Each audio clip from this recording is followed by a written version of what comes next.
Okay, good afternoon and welcome to Table Talk right here on 802 Scoop, located at 185 North Main Street in Barrie. Today is a little bit different of a Table Talk. We've got a couple of, I don't know, rowdy bunch in here today. That's what we'll call it, That's a the first rowdy time bunch. we've been called that. We have invited in Washington County Sheriff's Department, Marc Poulin and Bret, Meyer. Welcome and thank you for coming in. I know you guys are super, super busy, crazy busy. And That so we are. sometimes this is a very difficult task to get you all in here. So it's good to have you finally. Thank you for Welcome. having us. And thank you. And a lot has happened since the last time we talked. Lots. We had floods. Then you all moved to Barrie. Then you moved back to Montpelier. So, and I think you have new positions, new titles even. I think since the last time. No. Not No. since last time. No? I think the last time we were here was shortly before the flood in 23. I Yes. think. If I remember right, yes. Correct. So, yeah, our titles have stayed the same since then, but a lot has happened in the intervening 2 years. Yes, it has. It's been a while. So why don't you give us a rundown, Jeff and I, of a little bit of what has happened, what's been going on in your world? Oh, well, that's a very big story to tell. So, July 11th of 23, our office was flooded out and destroyed along with all the rest of Montpelier's downtown. So we did indeed move to a strip mall out behind Domino's here in town. But our office was inundated on the first floor, which is about 3 feet above grade. Yeah, at least 3 feet, and it was 8 inches of water in the office. 8 inches of water on the ground floor. So essentially everything on the ground floor was destroyed. What wasn't destroyed became moldy so fast that it all went in the dumpster anyways. So, Right. with that being said, the mayor here in Barrie, the person who's now the mayor here in Barrie, helped us out finding a temporary location. And we were there for almost a year, and it wasn't ideal, but it was dry and had power, and it really worked out. When they were working on the building, all the different changes to code that we had to make, all the utility stuff, it was a 125-year-old building. Everything was in the basement. It all had to be brought up on the first floor. So we had to figure out how to change our operations around where we did certain things. We can't do it there anymore. So everything on the ground floor got juggled around. They leveled the floor to the tune of almost 6 inches from. We just used to play a game. We'd sit in our roller chairs and go sliding across the troop room because it was such a slope. So that doesn't happen anymore. We got a brand new computer network and a new dispatch console. As part of moving in, we went to an online scheduling software. We made a lot of changes in the office because if we're going to start fresh, then let's change some stuff we talked about doing for a decade, but just never had much reason to do it. And didn't you also change the way you do fingerprinting? Did I see that somewhere? So we actually have two options for fingerprinting. Our office manager, Beverly, will love you for bringing it up. So we have our standard APHIS machine, which was those of you who have been the standalone pedestal machine. That survived the flood with about 1/8 of an inch to spare. The water was just below the electronic brain of it. That survived and we continue to use it. But we also purchased a mobile fingerprint machine. So for businesses, hospitals, schools that have lots and lots of employees, we can actually schedule their a day or 2 or 3, whatever, of appointments and bring the machine straight to them, and we can do them right in the facility, wherever that may be. Oh, wow. Which I'm sure makes life much easier. Like you said, schools, when they're hiring staff, substitute teachers, even field trips and things that they're planning. Exactly. It's going to be super handy. We're just starting to get people to recognize we have that machine, but I think it'll pick up in popularity. A couple of other counties had the machines over the last couple of years, and they were pretty busy with it. So now we can match that same service. Nice. I'm going to say the schools in a lot of cases have training days where literally no kids in school and they just have their in-service days we can actually bring the equipment there and do all the fingerprints while they're actually doing their training, and been able to set it up that way. It makes it a whole lot easier for the schools. I'm sure. And really, in the end, probably on all of you as well, instead of trying to make one appointment at a time to come down into Montpelier. In most cases, yes. Yeah. Yep. And meet everybody's schedule. Yep. Yeah. Super cool. Good stuff. And what about staffing? Jeff just asked the golden question before we went live. So staffing is a challenge, but that is nationwide. I just got back from a week with the National Sheriff's Institute. I'm doing a class at the FBI Academy in Quantico. And there was 18 of us from around the country, some of the largest law enforcement agencies in the country, and a couple sheriff's departments that are even smaller than ours. And it is universal at this point. Between upward pay mobility and just a cultural shift of the service mentality, I don't know quite how to articulate it. Society has changed a lot, and in most cases it's turned into show me the money, or I just don't want to do that and be treated that way. People are seeking other employment. That community service just is not quite there. Bret, you want to add on to that one? You hit on it, and at this point, those that want to work, they're the ones that work, and the other ones, this is what it is. Right. They'll work 40 hours, and after that, that's what you got them for a week. So, when we talk about work, what is the work or what is the role of a sheriff's department? So Vermont is a little bit different. When I was in Quantico, there was a bunch of sheriffs I knew and a few I didn't. And explaining how we work in Vermont left most of them scratching their heads. So in Vermont, we are That's shocking. correct. Most every other state sheriffs are in charge of the county jails. We did away with the county jail system in the 1970s and went to just the state prisons. So outside of just a couple counties here and there, Vermont is the only statewide system that doesn't employ county jails. With that being said, here in Vermont, sheriffs are statutorily required to transport prisoners and serve civil process. That is our core job. With that being said, we are actually small businesses. We are somewhat funded by county tax dollars and a little bit of state dollars, but for the most part, we are cops for hire. So the state pays for my salary, and in Washington County, 2 transport officers, which happen to be Captain Meyer and Sergeant Bent. Their full-time job is to transport prisoners and then to do other things as assigned when they're not transporting. With that being said, the county funds the building. Like I said, it's a 125-year-old building, 2 office staff, most of our insurances other than workers' comp, a little bit of training, a little bit of equipment. Everything else we have to go out and earn our money through contracts. So when you see us at the courts, when you see us out doing traffic control duties with construction companies, when you see us in the towns doing contract patrols, we are being paid for those duties. That buys the equipment and the cars and the firearms and everything. So it is a business model. Very confusing to the layperson. It's a lot. So the transporting, when I think Barry City Police, didn't they take out their holding cells? I thought they're only going to keep like 2 holding cells.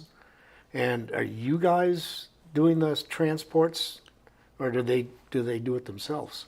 Okay, as far as transports, if it's after hours and they arrest somebody, they're the ones who, whatever the arresting agency, takes them to the correctional center.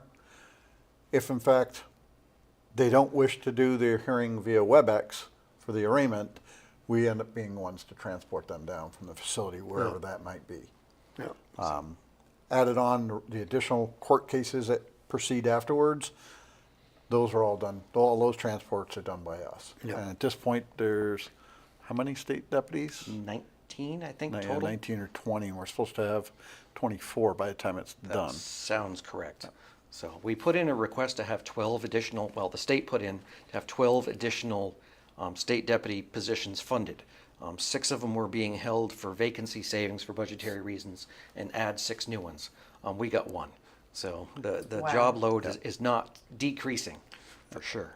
So We have a question here. Can you assist communities that are short on staffing, like Barry?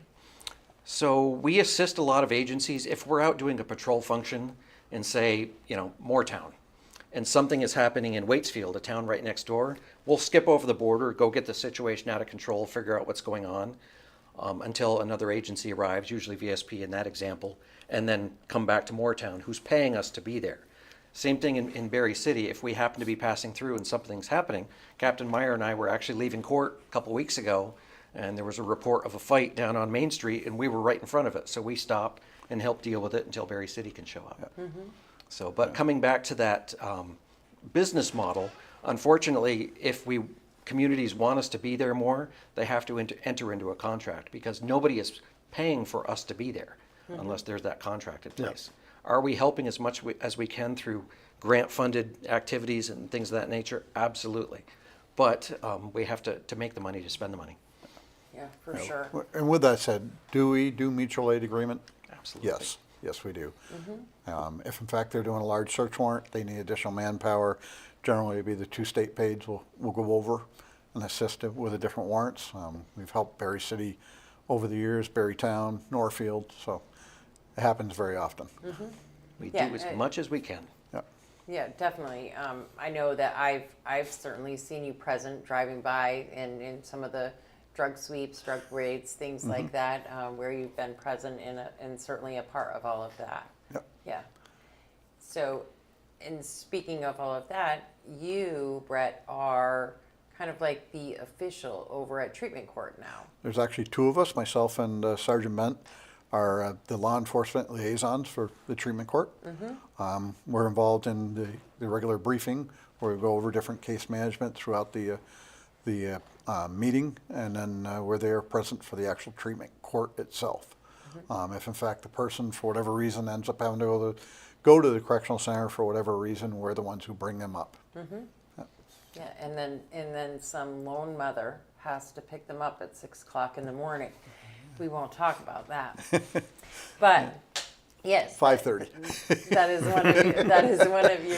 is one of your duties there. Yes. But you participate in the actual program. That is correct. And how it's done or managed. One thing a lot different that we are involved in, period, transporting, is we have more of a personal involvement with people on the streets. Every day, whatever the police department is, deals with people over and over again with whatever issues they may have.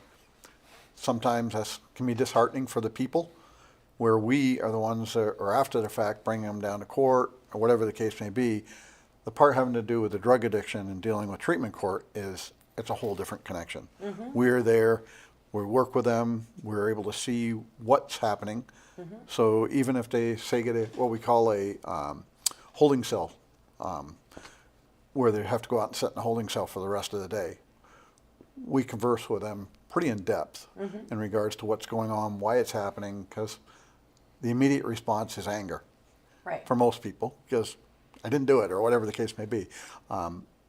It sends a message that this isn't punitive in sense, it's trying to help them and get them on the straight track, and it tends to work very well for us. Yeah, and for them and as well as us. A car ride, let's face it, from Barry to St. Johnsbury, you're at least 45 minutes, someone in the back seat, someone in the front, and you're just conversing. And to be able to have that conversation and that just kind of like a human civil connection that is totally de-escalated, you're just out here for a ride, that you can accomplish a lot in that time. And the main thing is they're understanding, yes, is it considered to be a punitive that they're getting an overnight or 2 or 3 days, whatever the sanction? Yes, but they completely understand why. We're able to discuss that with them as well. When they come back to court, I would have to say 90% or more completely understand what's going on, understood what they did wrong, and in some cases, they needed a few days to dry out, get their head back on straight, and be able to get back into treatment, get things organized. Yeah. So That's one of sometimes the- we do it for safety reasons. In a lot of ways, the model is not to put somebody in custody to get them dried out and organized, and at this point, they try to do their best not to do that beforehand, but unfortunately, in some cases, we have to. Yeah, absolutely. So that was a lot of the reason we wanted to get involved in treatment court. We've been trying for a number of years, and due to varying issues, it just wasn't possible. Shortly after I took office, we kind of hammered away at those last barriers, because we have that rapport with those prisoners, just like we talked about. You know, we have the ability to go out. There's every now and then they don't show up, or there's some concern about, are they okay? our staff, we can go out and knock on the doors and say, hey, you didn't make it, or what's going on? And we have that rapport that they'll answer the door for us versus a regular street officer from whoever Right. knock on the door, they think they're in trouble and will just disappear or whatever. So that rapport building has been tremendous. The court loves us, the members of the treatment team love us. It's just we have a different relationship with the public in that aspect. And I myself have heard that. I've heard that, that connection is a really big deal. That it almost brings a sense of calm to know that you're there. And even if that happens, okay, I'm gonna ride to St. Jay with Mark, or and it's gonna be okay. And I'll have a moment to kind of just breathe a little bit, talk it out, and go from there. I can say on a personal level, there's just getting a thank you from these people is tremendous. It shows that you're doing your job. Just working the streets, the road years ago, working for Waterbury, I can think of many a times where you arrested somebody for DUI or whatever the case may be. Next thing you know, you're out on the side of the road and they're stopping and talking to you, and you're like, okay, what do they want?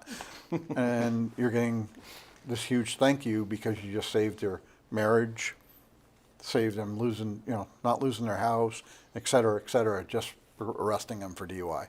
So those type of things are messages that a lot of people don't understand, but it's very thankful and makes you really feel very good when you're dealing with those type of issues. And speaking of, let's step back a little bit to the discussion of business model and grant funding and how you're funded. You're not necessarily getting money from city taxpayers, and so that your budget gets to change often, and you get to go and kind of plead your case. How are things as far as equipment? Like, do you have body cameras? Do you have tasers? Do you have all of these, dash cams, things like that you need to do your job? Are you able to stay equipped without those sorts of funds? So budgetary issues with the business model have always been a challenge, is putting it mildly. So our rates have changed dramatically over the last 2.5, 3-ish years. Years ago, when I first started the sheriff's office full-time in 2007, we had 40-something deputies. Yeah. The vast majority were part-time officers. So our billing rate would be set at, $30 an hour, just throwing a number out there. And they'd be getting paid $16 because there was no benefits, there was no retirement, there's no insurances. It's just their per diem employees. Well, those per diem employees are all gone. They just don't exist anymore because society's changed. We talked about that. So now the remaining staff we have are full-timers who expect benefits. They expect a livable wage, all of those things. So our billing rate has changed dramatically in order to cover that, plus to update the department. Our equipment is actually in very good shape.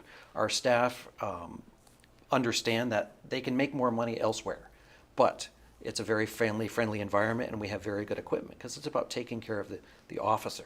So in the last couple of years, we have added tasers into our arsenal, which we know didn't have before, which is much a defensive and safety weapon as it is an offensive weapon. It's usually protect people from further harm by themselves or by others. So it is just one more tool. We have added body cameras, which Captain Meyer is wearing his. I am not at this moment, but those were something that we added in. We used to have the cruiser dash cams. Those were reaching the end of their service life. And when we called up a company that makes them, they said, well, we can get them to you in about 22 months. Oh, wow. So we looked into body cams and decided to go that route instead. In a perfect world, would we like to have both?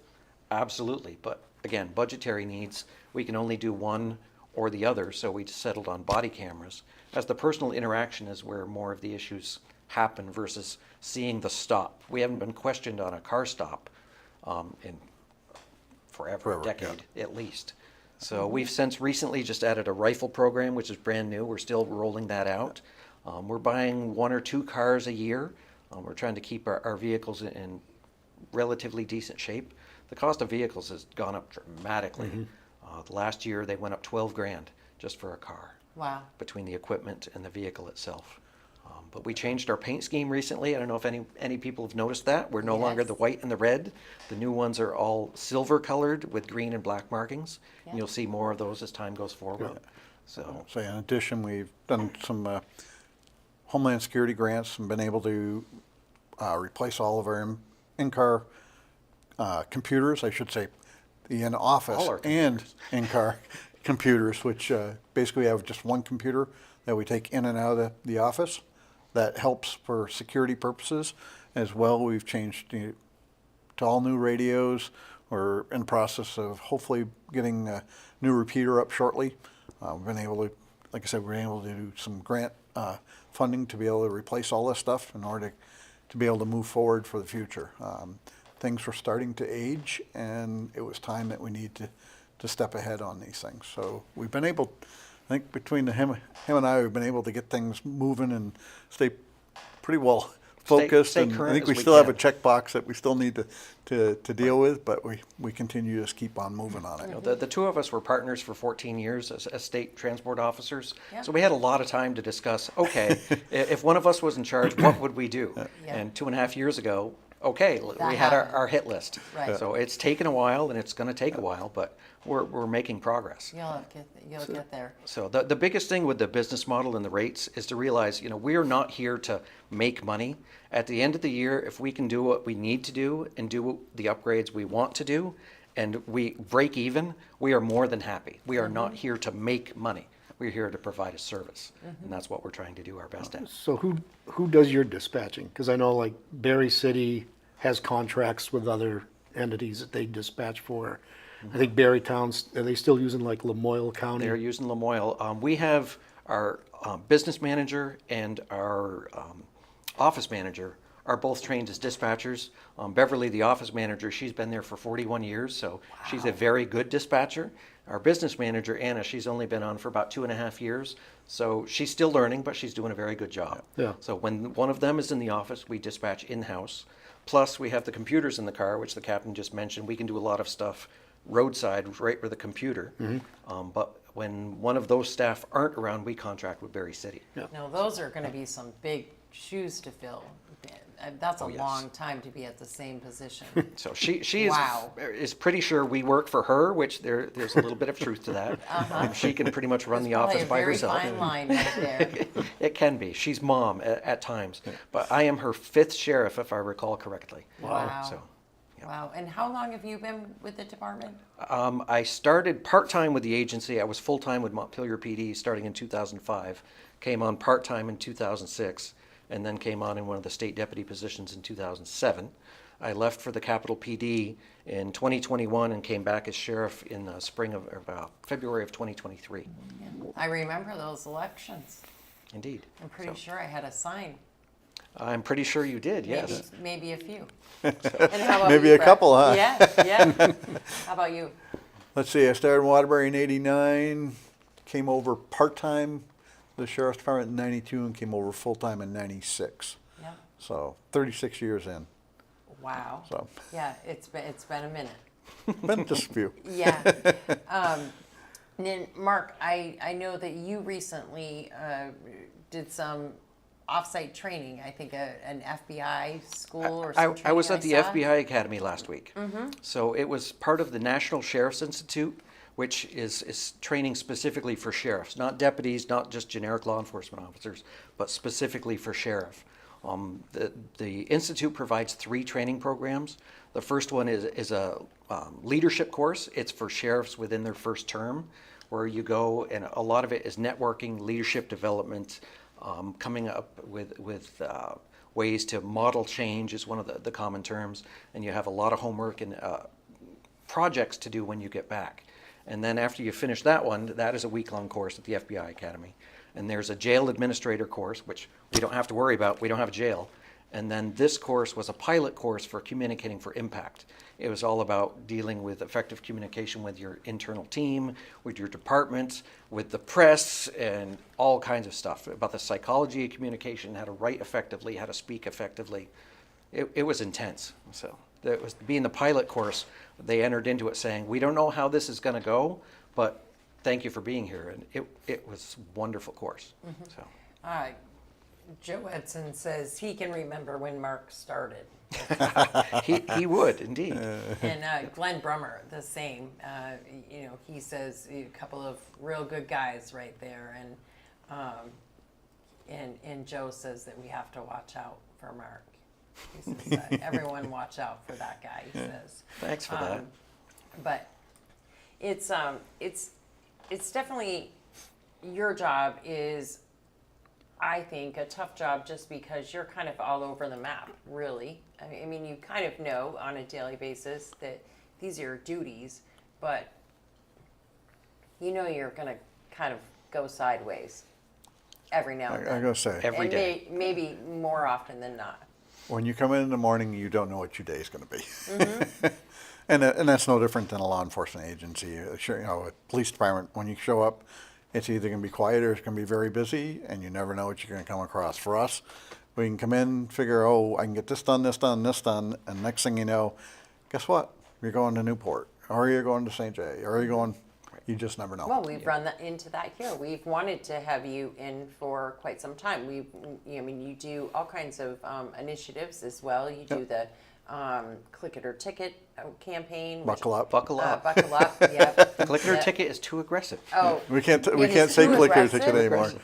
Yeah. oh gosh. Yep. Now you just have to buckle up. It's the Buckle Up campaign. Okay. So years ago, when we had 40-something staff, we could have this person's job was serving civil process, and Bret's job was transporting prisoners, and you had your job. Now we're down to basically we have 8 full-time employees. It's on a given day. Okay, you're going to go direct traffic in the morning in Waterbury. Then you're doing a mental health transport at 1 o'clock, and then you're going on patrol in a contract town from 4 o'clock to 7 o'clock at night, and then change the next day, and so on and so on. We have to have that I was gonna say, flexibility. if we weren't a team, it wouldn't work. It just wouldn't work, and we Wow. work very well together. Wow. So when you guys are out working a road construction project, now, it's a state project because it's a state highway. Like, Yep. let's say, they've been doing 302 and 2 the past few weeks. Who pays you guys for that? Is that the state because it's a state highway, or is it the contractor? Well, officially, it's through the contractor, because we are a subcontractor of whoever, of Pike Industries, for Yeah. example. And then the state or the federal government is paying them to do whatever the project is. Yeah. So, So you're a subcontractor for the correct. contractor. And the frustrating part is when a contractor hires us, we're on site because it's part of their permit that they can't work without us present. And then, there's a crash down the road, or there's a burglary in progress, 2 miles that way. Yeah. People get upset of, why aren't you going there?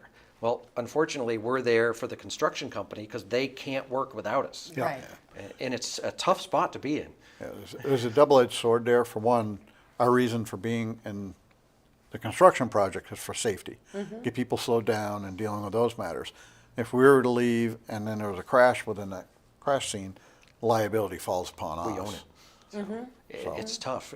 We had one of our deputies years ago working traffic in Montpelier. They were paving, I believe, and he had a drunk driver come smoking into the package and crashed right in the middle of the package. And this happens right in front of me, but I can't leave to deal with that. And it's complex. I'm sure. I mean, it's got to be frustrating, and especially because your first instinct as an officer, I'm sure, is to go to that scene, to go and help. And here you are, you're just going to sit and watch the cars go by. And I'm sure that's got to be just as frustrating to you to not be able to jump into action. I'm going to say, I can think of many a times working highway safety details, which require us to be out doing highway safety work. But we've had major incidents occur where we come off of one clock, go on another clock to be able to respond and assist other departments dealing with getting a situation under control and then coming back onto the highway safety clock. Unfortunately, it seems to happen more often than not with escalation of what's going on in our communities. A lot of juggling. I'm sure. Now, when it comes to, we all know fines are doubled for speeding in a construction zone. Work zone, yeah. And you're there, and you're in the work zone. What do you leave? Do you pull out to stop someone speeding? Are you able to do that? So, Or as is that far- different as well? As far as the person who's there for the project itself, they're doing traffic calming. They'll be sitting there with the blue lights. If they have to get out and direct traffic, that type of thing, they'll be doing that. As far as work zone enforcement, we actually are in the middle of organizing a work zone enforcement detail with the area departments, which hopefully will be kicking off shortly. One of the main areas is probably going to be up on the interstate, as they'll be starting to scarify the road that they ended up paving back a few years ago and is now all coming back up. But as we know, the speed in work zones is out of control. Yeah. And, Yeah, it is. and there's been a number of injuries and fatalities over the last few years where we're looking to try to get that slowed down, Yeah. try to deal with It's frightening, and the amount of people on the road. What baffles me is that people don't pull over. You know, if you see construction workers or you see an officer or somebody in a lane, you're supposed to move over to the other lane and go by. But the people that go whizzing by and just don't give a damn what's happening. between speed and blows my distracted mind. driving, it's out of control. It's scary up there. Yeah. I know we, on a lot of days, we're doing transport, so we can't be stopping vehicles. On the interstate, the amount of people on cell phones is just out of control. Yes, it is, absolutely. And that's part of dealing with that in the work zones as well, is dealing with the people on the phones and seeing what we can do about getting that slowed down as well. But again, it's gonna require manpower. Correct. And every agency is hurting for manpower, and that's a lot of the problem is we're so busy running from call to call to call. The Yeah. time to do traffic enforcement, to deal with that aspect, has just fallen by the wayside. There's just Right. not enough coverage. One of the benefits during the Understandable. Buckle Up campaign, that we are the sole people that run the campaign throughout the May Buckle Up campaign, is I asked each agency that worked with us during that campaign whether or not they would be able to assist us on this work zone detail. And I got an attaboy from all of them, and all of them are willing to participate. So we're hoping when it Fingers actually crossed. comes, Yeah. when it actually comes time, we'll have these agencies assisting us and Yeah, that's awesome. see what we can do. That's awesome. Dulcie Taylor says, all three wonderful human beings. It's such a comfort when you're down and out in the depths of addiction to have someone treat you with respect, dignity, and compassion. Thank you from the bottom of my heart for caring. We're very fortunate to have all of you, Jeff included. And I'm sure that, like you said, those are things that you hear on a daily basis, but they're good to hear. It's good Yes. to know that you've made that difference. It is rewarding. I know you've done that for me too, and you know, I can think of some times where I was very grateful that it was you, and so it is a big deal, and becomes that personal connection that other departments maybe not necessarily get to have. That's a big deal. That's been very important to the culture of the Washington County Sheriff's Department as long as I've been around, and I think you could speak to the same long before me. Yes. Of the personal relationships are important. We're not your normal law enforcement officers. We talk a lot. We've been told, you guys talk too much, you're too nice. Well, I take that as a compliment. Yeah. They said that about Bret? He's mellowed a lot with age. Now, when you have a candidate that's applying for a position, do they have to go through the police academy? So everyone who wants to be employed as a certified law enforcement officer in Vermont has to pass a number of hurdles. You know, there's the application process, which for most of us includes a polygraph, because the police academy demands it now. Financial background check, just a criminal background check, a character check. All of this, we talk to all kinds of people, look at their life, for lack of a better term, to see if they're a viable candidate, depending on what's happened in their life.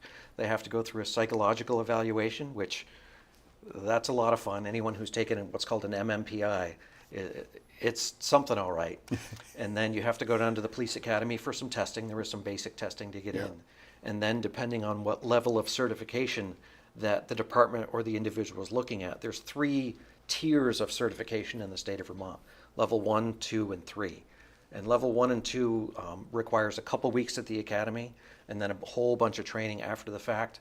Or the level 3 academy, which is 17 weeks residential. You were there. It's a little quasi-military, and then you come out and have to do a little additional training. So it depends on what their job's going to be, and what the department's hiring them. Next one's in February if you'd like to go. September. It's I'm too old. Part-time, we can do part-time. I'm too old. No, No, you're you're not not. too The old. oldest Very graduate old. from level 3 was 67 years old. Really? It was a lifelong dream of his, and he did it. It's 2 years younger than me. That's awesome. That's really cool. So you have time actually. then. Oh, yeah, I could be the next Jack Mitchell, you know?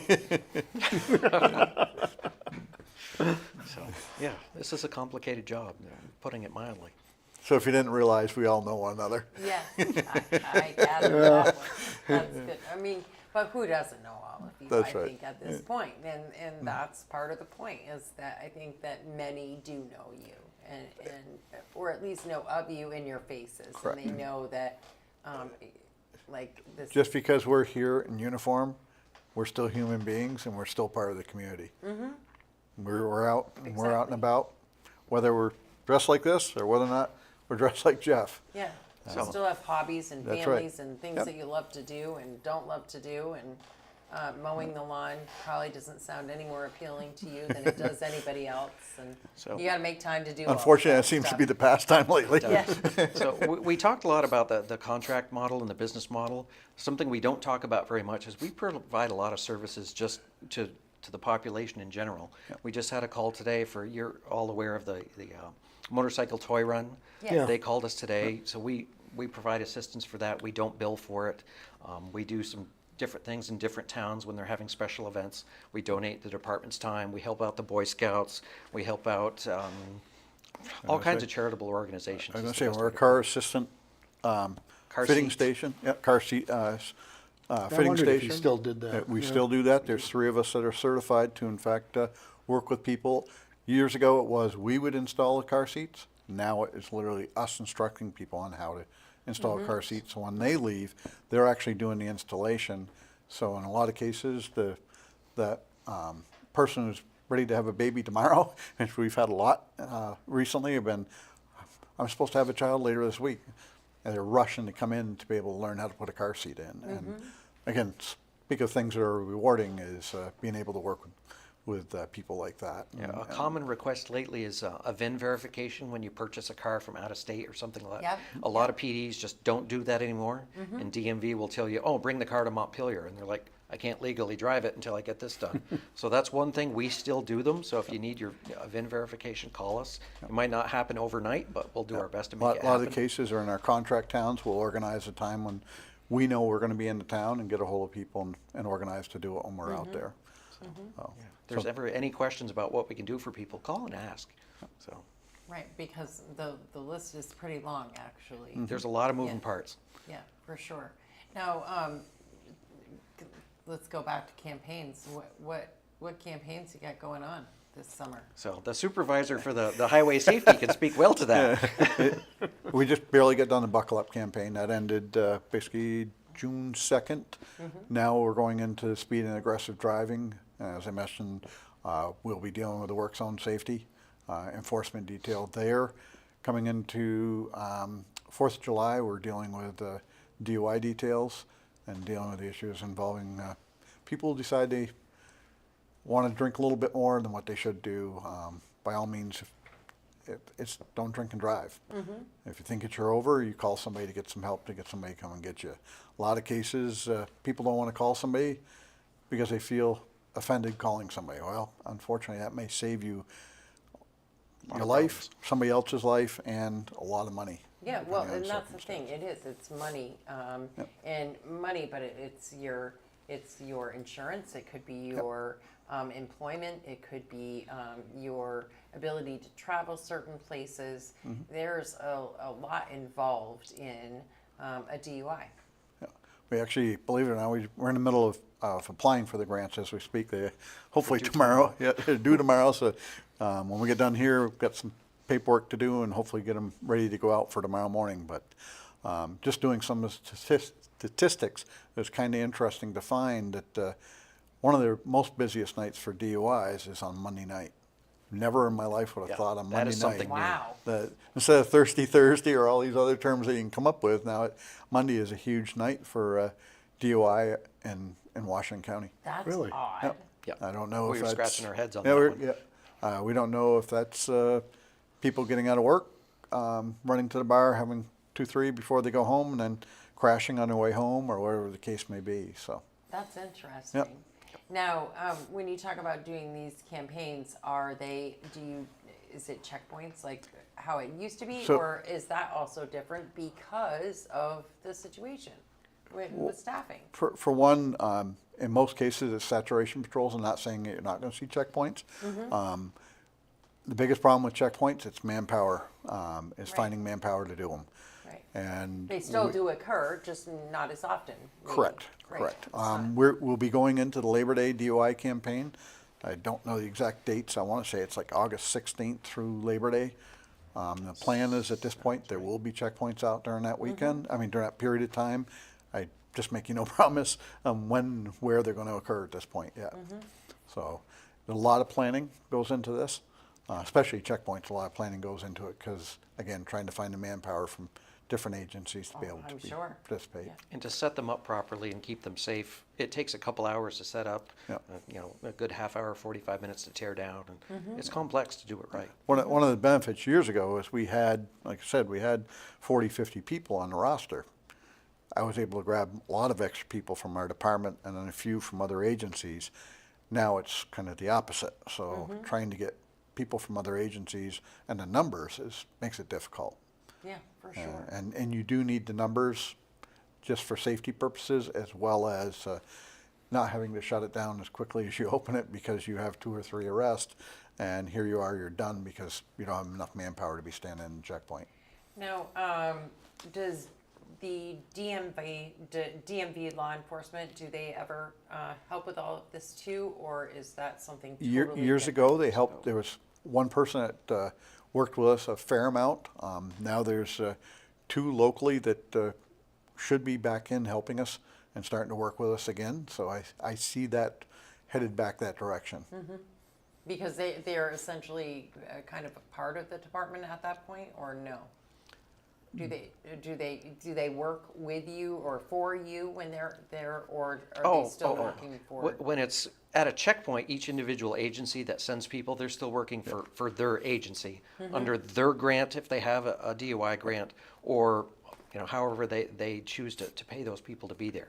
So we're just working together as a team, but we're all still working for our individual agencies. And it's the same as saturation patrols. They don't work for us particularly. They work off of their own highway safety grant, but we all work together as a team and hit different areas is the best way to word it.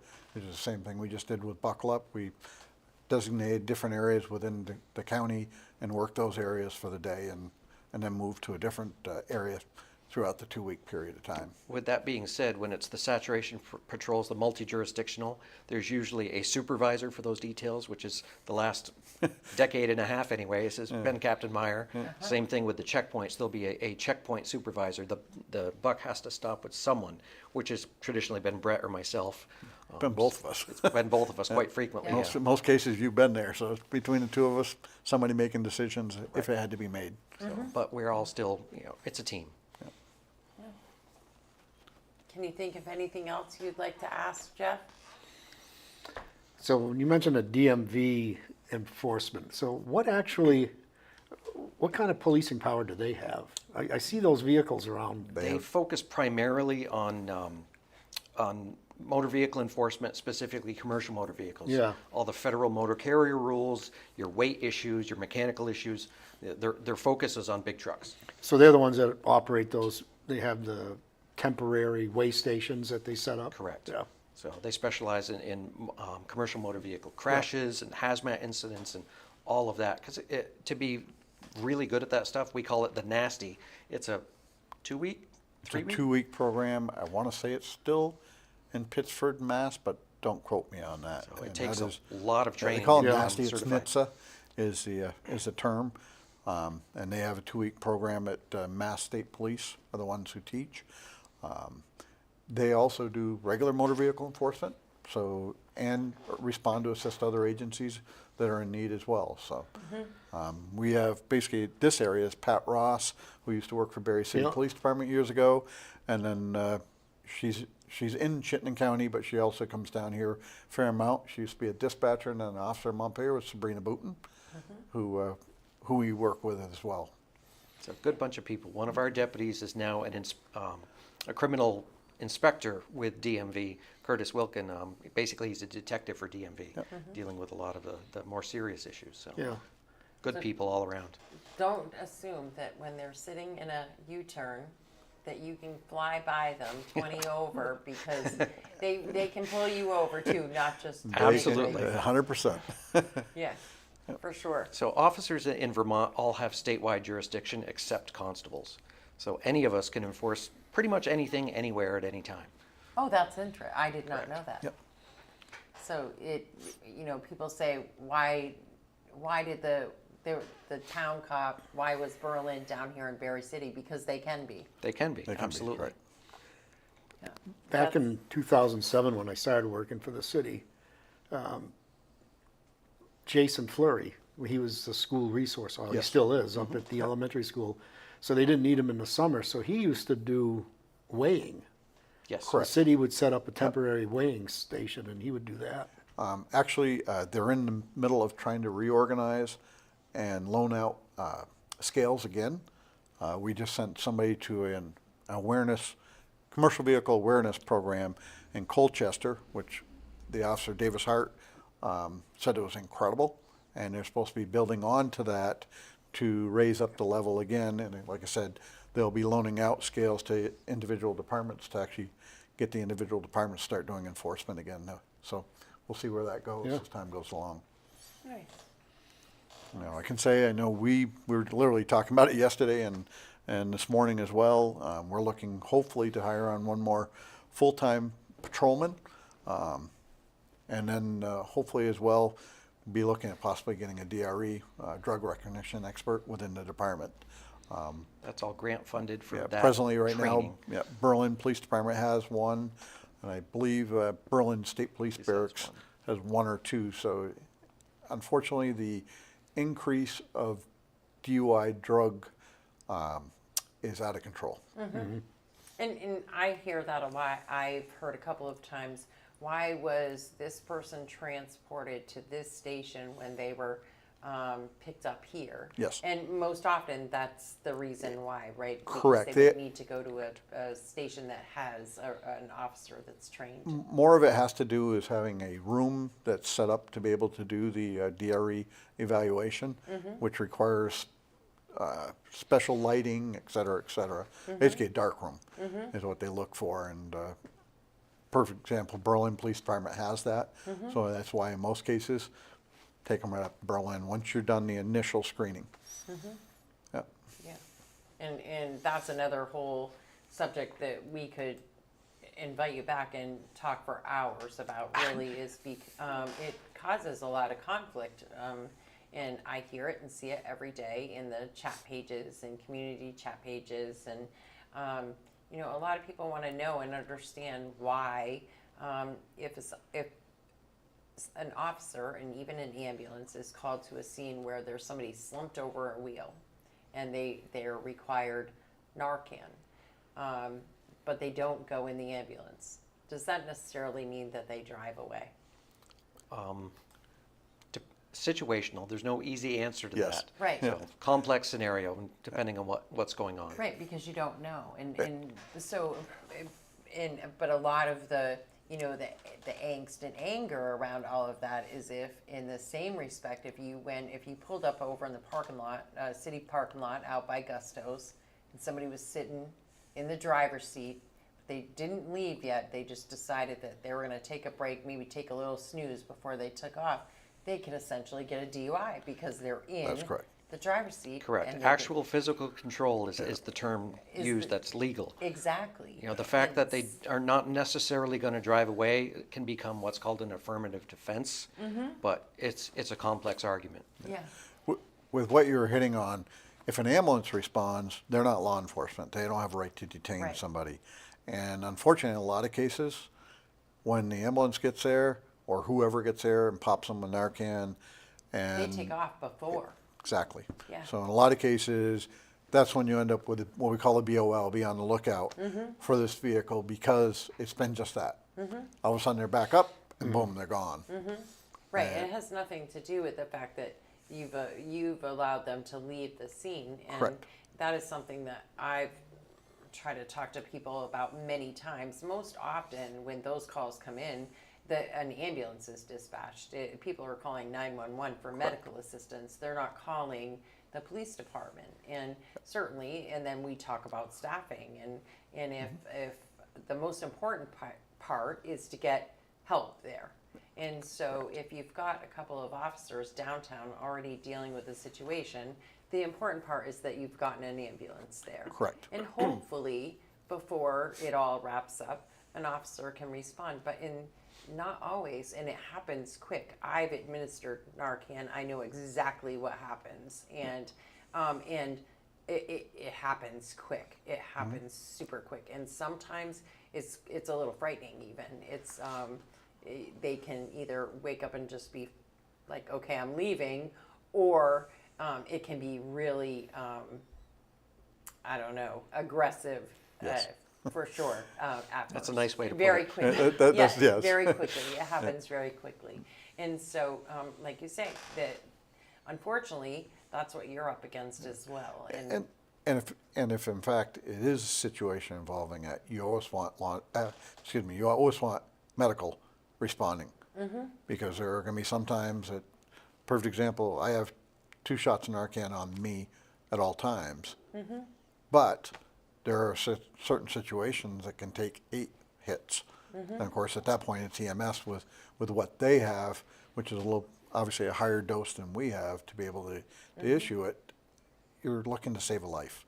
Ultimately, this is about saving a life. Life comes first. Right. Life comes first before, oh my God, I got to arrest somebody. So. Right. And then, like I said, then there's another whole ball game, and I've always had to put it in the same category as Narcan is in for me, where I put it, is the same as if somebody were to use the paddles. It's, for me, it's the same thing. It's saving your life. You're going to get there, you're going to use the paddles. You're not going to say, do you have insurance first? That does not matter at the moment. Your job is to get there and save the life and deal with whatever else afterward. Speaking It's of something the new, case. since we're talking a little about medical things, so we had a few instances shortly after I took office where we're required to take a certain amount of medical training every year as part of our certification. But we had a couple incidents where the bare minimum training did not really serve our staff very well. So I'm an EMT, I'm a licensed Vermont EMT, and so we sent the rest of the full-time staff through the Vermont license. It's called VFR, Vermont Emergency First Responder. So all the full-time staff are now licensed VFR EMS members. It is an EMS level certification. So it gave a little bit more training, and this was done on a grant program. Joe Walsworth, who's the deputy fire chief here in Berry City, who's a paramedic, he's one of our part-time deputies, and he helped us get a grant for that training and the continuing education and so on. Because and we're seeing a one- lot yeah. more with the fast squads and the ambulance services are short-staffed too. Yeah, So yeah. on occasion, we're showing up first, and we can do a little bit And more. I say our next step, once it's available in this area, is doing an emergency medical responder, EMR EMR, program. the next level up. Which would be the next level, which the VFR was definitely a good program.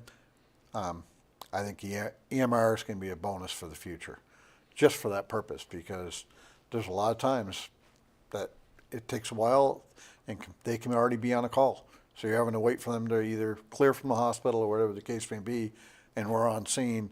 We need to know what we can do to be able to save a life while we're waiting for persons to get there. So East Montpelier Ambulance Service is our partner in this because you have to be affiliated with an EMS agency to hold licenses. And we came up with a partnership that allows us to do this. So a big thank you to East Montpelier for entering into this agreement. So. Yeah, absolutely. Absolutely. Well, we have just crested to an hour, so I know you all are super busy, and I appreciate so much you taking the time to come on, talk, and I hope you'll be back. I hope that we can make that happen maybe towards Labor Day when you have some more stuff going on and some more information. I'm And going to say, we have a little advance notice if you're interested in somebody in regards to the DRE part of it, get we can reach out and see who we can get to come in to be able to do That would be wonderful. do a I talk think- on that as well. I really think that would be great information that a lot of people are very curious about, and that don't necessarily understand. I certainly don't understand the whole thing. The only thing I know, the only side of it I know, is that I've administered Narcan, and I know what can immediately happen. And so sometimes there's just not those moments to have everything. I say most happen all of at us are once. what we call A-RIDE certified, which gets us to a level, and then there's the DRE up here. There's some of that we don't even understand, so It's we may complex. even learn Yeah. something.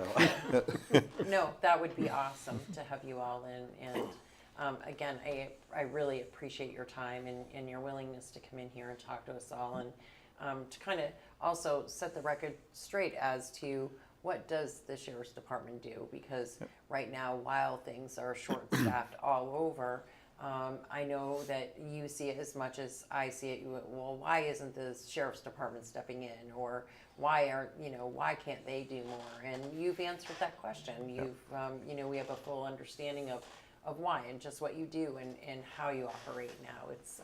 It's not that simple.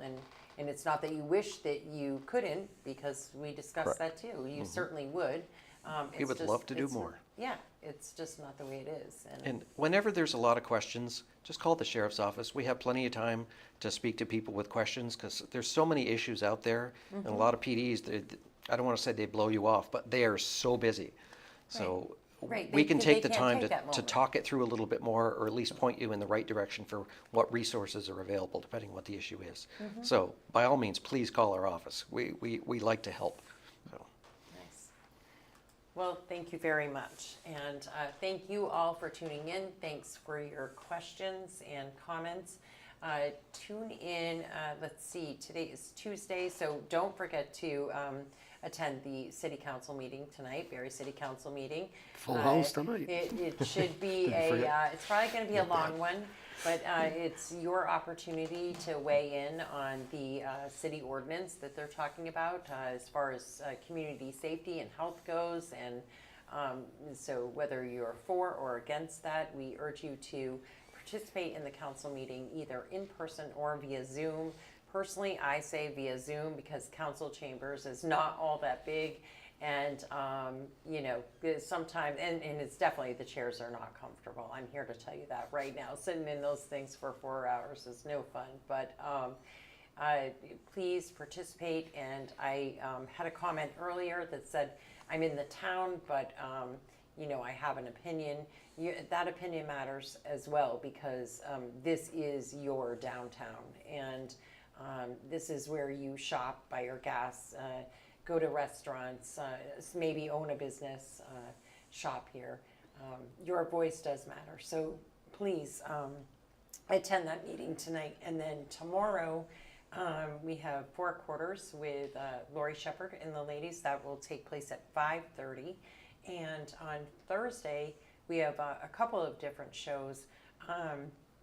Thursday morning at 10:30, I will be in the studio with Dick Wabi. It's been a little bit since Poor we've been Raylene. in the studio with Never a dull moment. with Dick Wabi, but we'll be here with Dick Wabi and Erica Scott, Richard J. Wabi to be specific. And so we're going to be talking about the Lacing Up for Cancer Walk. And that's coming up right around the corner. And then Jeff and I will be here at noon, and we'll go from there. We'll see. I think Michael's all done in Montpelier finally, so maybe we'll even see you on Thursday night. But keep watch of the page, and thanks a lot for tuning in, and we will see you later. Thank you all for coming in.